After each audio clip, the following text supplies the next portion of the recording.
ان کو 2 مہینے بعد آنا تھا۔ شوہر کے چلے جانے کے بعد ہم سب اکٹھے بیٹھے شام کی چائے پی رہے تھے تو میرے دیور نے کہا کہ بھابھی تم چلی جاؤ گی تو اداسی ہو جائے گی، گھر سونا ہو جائے گا۔ میں نے کہا تم بھی چلو نا۔ وہ بولا میں کیا کروں گا جا کر، مجھے کوئی کام تو آتا نہیں، کم از کم یہاں زمین پر کام کر کے بچوں کے لیے 2 وقت کی روٹی کما لیتا ہوں۔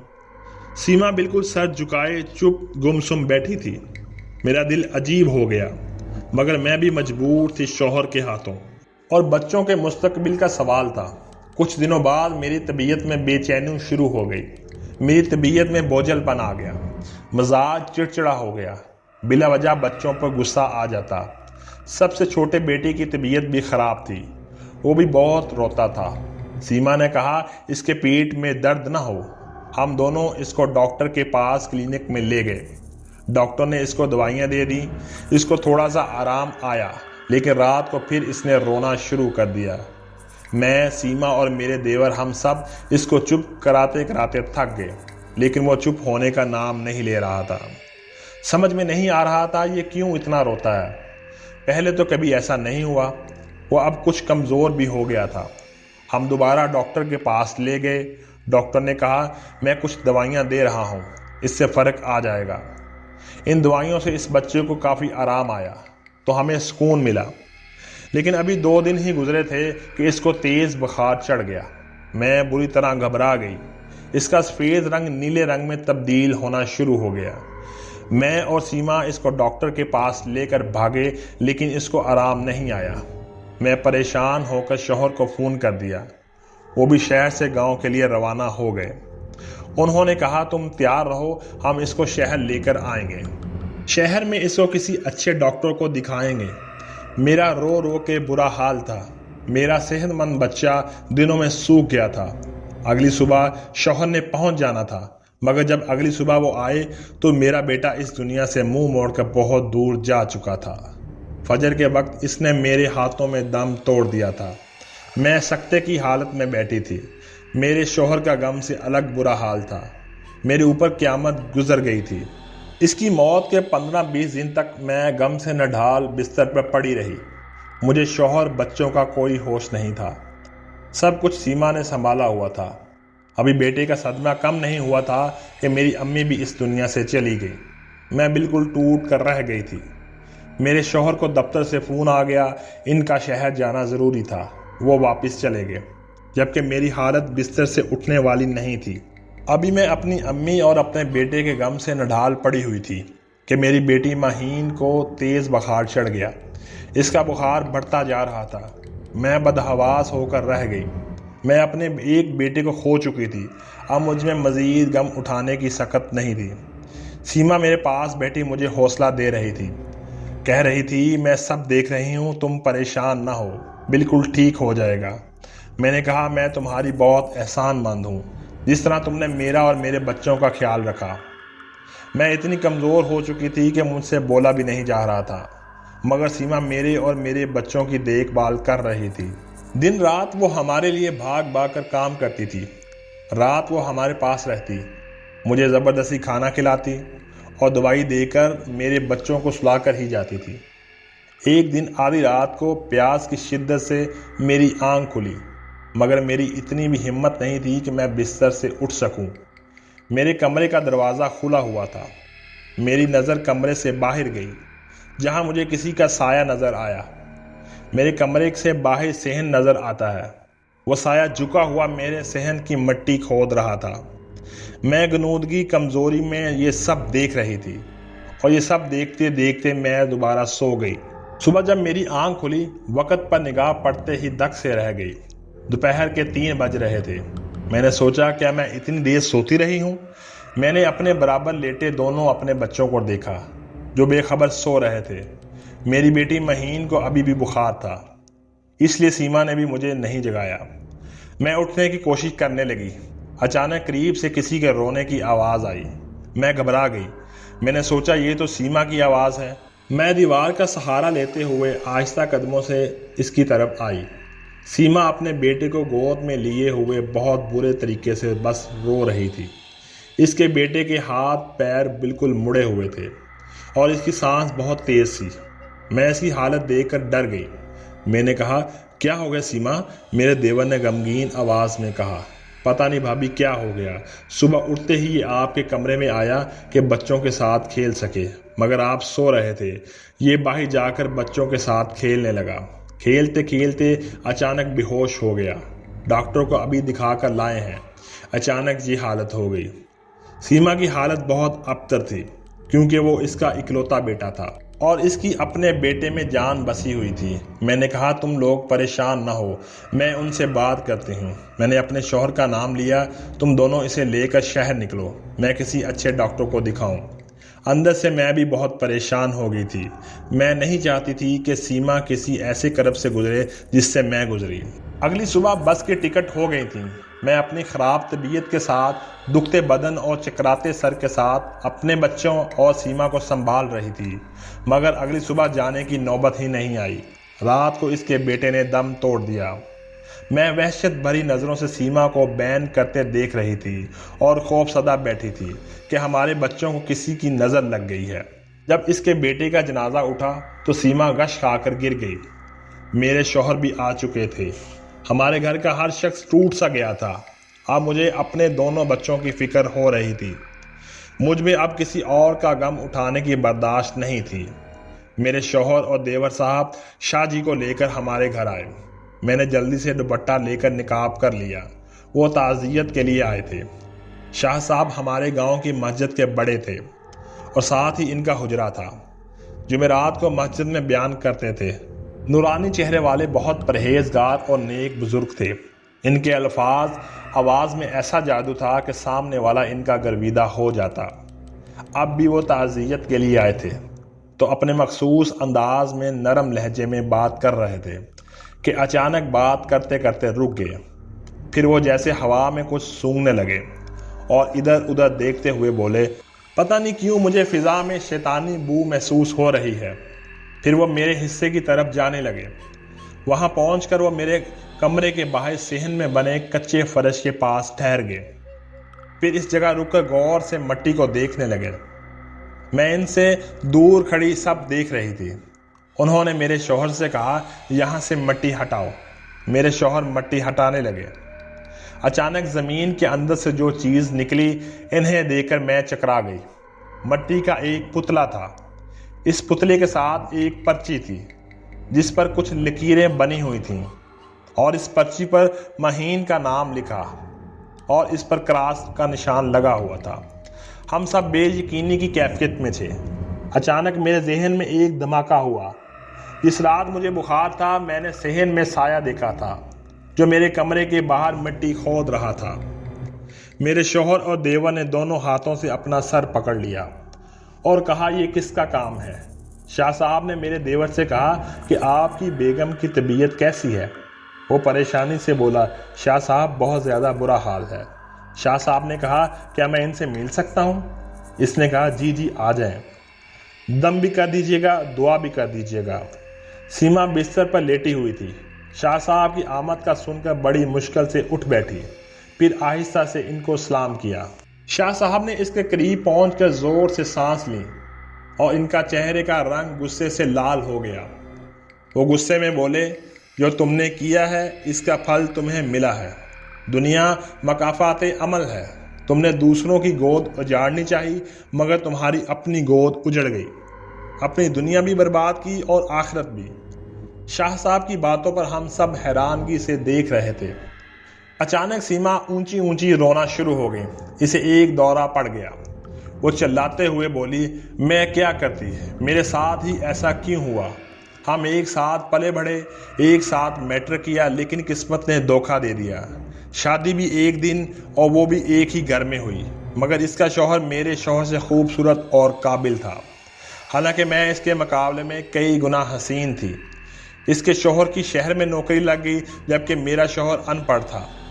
اس کا شوہر اسے چیزیں لا کر دیتا جبکہ میرے شوہر کے ایسے حالات نہیں تھے۔ پھر میرے ہاں ایک بیٹے کے بعد کوئی بچہ نہیں ہوا جبکہ یہ 3 بچوں کی ماں بن گئی۔ اب جب بچے بڑے ہو رہے تھے تو اس کے شوہر کو اپنے بچوں کے مستقبل کا فکر ستا رہا تھا۔ وہ ان کو تعلیم یافتہ بنانا چاہتا تھا اور اس کو شہر لے جا کر عیش و عشرت سے رکھتا اور میں یہیں رہ جاتی۔ یہ وہاں جا کر اچھی زندگی جیتی، شان و شوکت سے رہتی اور میں یہاں معمولی زندگی بسر کرتی۔ یہ باتیں مجھ سے برداشت نہیں ہو سکیں۔ میں روز اخبار پڑھا کرتی تھی۔ اخبار میں ایک اشتہار آیا جو کالے علم کا ماہر تھا۔ میں نے اسے خط کے ذریعے رابطہ کیا۔ پہلے میں نے اس کے بڑے بیٹے کو رستے سے ہٹایا، پھر میں اس پر عمل کروا کر اب مجھے اس کی بیٹی کو ہٹانا تھا۔ میں نے ہی پتلا زمین میں گاڑا تھا کیونکہ میں چاہتی تھی کہ تینوں بچے مر جائیں تاکہ یہ شہر ہی نہ جا سکے، کیونکہ اپنی اولاد کی خاطر ہی جا رہی تھی۔ میں کیسے برداشت کر لیتی کہ یہ وہاں جا کر ٹھاٹھ سے رہتی۔ اس عمل کے مطابق اس زمین پر جہاں پتلا گاڑا تھا، اسے سب سے پہلے جو بھی چلتا ہوا آتا وہ اس عمل کی لپیٹ میں آ جاتا۔ اس رات میں سب کو نیند کی دوائی دودھ میں ملا کر دے چکی تھی۔ میں جانتی تھی یہ سب سوتے رہیں گے مگر مہین ضرور اٹھ کر باہر آئے گی۔ مگر مجھے کیا پتا تھا میرا کیا ہوا کہ میرے اوپر ہی واپس آئے گا۔ صبح جب میں سو کر اٹھی تو میرا بیٹا میرے برابر نہیں تھا۔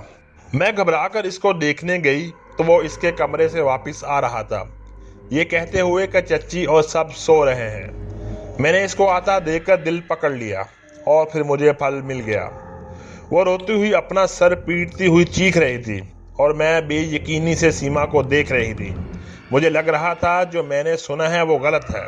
میرا دل کر رہا تھا میں چیخ چیخ کر روں کہ کیا کوئی انسان حسد میں اتنا بگڑ جاتا ہے۔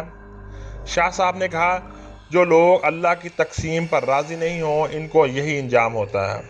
میں دیوار کا سہارا لیے چھوٹے چھوٹے قدم اٹھاتی باہر آ گئی۔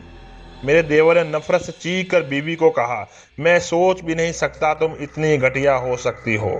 میں اپنے کمرے میں آ کر پیکنگ کرنے لگی مگر میرا دل رو رہا تھا۔ سیما میرے پاس آئی اور روتی ہوئی بولی مجھے معاف کر دو۔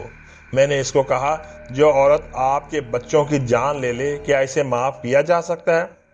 تم کو دشمنی تھی تو مجھ سے نکال لیتی، مگر میرے بچوں نے کیا بگاڑا تھا؟ میں نفرت سے روتے ہوئے بولی۔ سیما بولی مجھے دشمنی نہیں تھی، پتہ نہیں مجھے کیا ہو گیا تھا، مجھ سے برداشت نہیں ہو رہا تھا تمہارے پاس سب کچھ اچھا دیکھ کر۔ میں نے کہا میں تم کو کچھ بھی نہیں بولوں گی، نہ کوئی لعنت بولوں گی، کیونکہ میں جان گئی ہوں اللہ کا بدل بہترین ہے۔ مجھے کچھ بھی نہیں بولنا اور میں اس کو بغیر دیکھے اپنے شوہر اور بچوں کے ساتھ اس کے گھر سے ہی نہیں بلکہ اس کی زندگی سے اور گاؤں سے بھی دور نکل گئی۔ میرے دیور نے اس کو طلاق دے دی تھی۔ اپنے بیٹے کی موت اور پھر طلاق کے بعد اس کا دماغی توازن بالکل الٹ ہو چکا تھا اور اب وہ گاؤں کی گلیوں میں بکھرے بالوں سے بدحال بنی پھرتی ہے۔ میں دوبارہ پلٹ کر گاؤں نہیں گئی، لیکن اب 5 سال بعد جب میں واپس گئی تو اس نے میری چادر پکڑ لی، مگر میں اپنی چادر اس کے ہاتھوں سے چھڑوا کر اس کو نظر انداز کرتی ہوئی آگے بڑھ گئی۔ بھابھی کی یہ بات سن کر مجھے سمجھ آ گئی کہ بھابھی کیوں اپنے گاؤں نہیں جاتی تھی۔ حسد سب سے بڑا جادو ہے جو کرنے والا اور جس سے کیا جائے دونوں کو برباد کر دیتا ہے۔ کالا علم اور جادو کرنے والا اور کروانے والا دونوں دائرہ اسلام سے خارج ہو جاتے ہیں۔ اپنے ایمان کی حفاظت کریں، اللہ کی عطا پر راضی رہیں۔ اگر آپ کو آج کی ویڈیو پسند آئی ہو تو لائک کیجیے گا، شیئر کیجیے گا اور کمنٹ سیکشن میں اپنی رائے ضرور دیجیے گا تاکہ ہم آنے والے دنوں میں آپ کے لیے مزے کی سٹوریز لے کے آتے رہیں۔ ملتے ہیں اگلی ویڈیو میں، تب تک کے لیے اللہ حافظ۔